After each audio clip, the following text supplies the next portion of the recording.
গোপন সংবাদের ভিত্তিতে মঙ্গলবার দুপুরে আগরতলা রেল স্টেশন থেকে 10 জন বাংলাদেশিকে আটক করল রেল পুলিশ। আগরতলা জিআরপি স্টেশনের অফিসার ইনচার্জ তাপস দাস জানান, মঙ্গলবার দুপুরে গোপন সংবাদের ভিত্তিতে আগরতলা রেল স্টেশন থেকে সন্দেহজনক 12 জন বাংলাদেশিকে আটক করা হয়।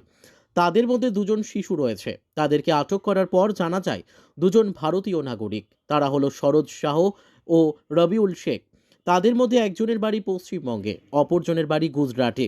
বাকি 10 জন বাংলাদেশি নাগরিক। আটক মোট 12 জনের মধ্যে 5 জন পুরুষ, 5 জন মহিলা ও 2 জন শিশু রয়েছে। আটক বাংলাদেশি নাগরিকরা প্রাথমিক জিজ্ঞাসাবাদে স্বীকার করেছে এই দিন দুপুরের ট্রেনে তারা কাজের সন্ধানে গুজরাটের উদ্দেশ্যে যাওয়ার কথা ছিল। তারা বাংলাদেশি এক দালালের হাত ধরে অবৈধভাবে ত্রিপুরা রাজ্যে এসেছে। প্রায় 2টা-2.5টা নাগাদই আমাদের জিআরপিএফ, পুলিশ, আরপিএফ প্লাস বিএসএফের যারা গোয়েন্দা শাখার আছে আমাদের, আমরা মোট 12 জনকে ডিটেইন করেছি সন্দেহজনকভাবে। এবং তাদের চাল ডাল দেখে মনে হচ্ছিল যে তারা কোনো এখানের না।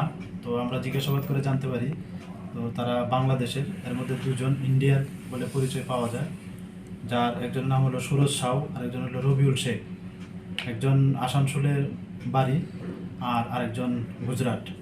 তো এ নিয়ে বাকিদেরও জিজ্ঞাসাবাদ করা হয়েছে। তো তারা বাংলাদেশ বলেছে বাড়ি। তো তারা নাকি ওই আজকে ট্রেন দিয়ে গুজরাটে যাবে কাজের সন্ধানে, যতটুকু জিজ্ঞাসাবাদ করে জানা গেছে।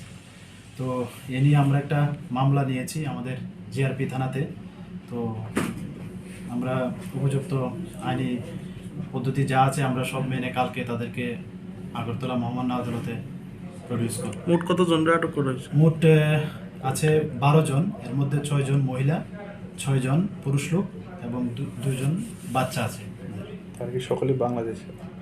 না, তাদের 10 জন বাংলাদেশি বলে এখনো জানা যায় আর 2 জন ইন্ডিয়ান। তাদের কাছে কি কি উদ্ধার হয়েছে? তাদের কাছ থেকে তাদের পার্সোনাল বিলঙ্গিং, বিশেষ করে ওই মোবাইল, এসব কিছু। আর যারা ওই ইন্ডিয়ান তাদের আধার কার্ড এগুলি পাওয়া যায়। কোন ট্রেনটাতে?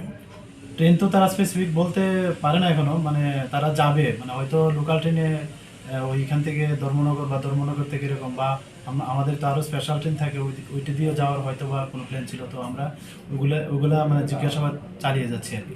কাদের মারফতে যাওয়া হয়েছে? এটা তো এখনো বলেনি তারা, তবে তারা বাংলাদেশের একজন নাম বলেছিল যে কামরুল বলে একজন ছিল বাংলাদেশ, ওনার মারফতেই তাদের এদিকে আসা। Bureau report, news daily Bharat.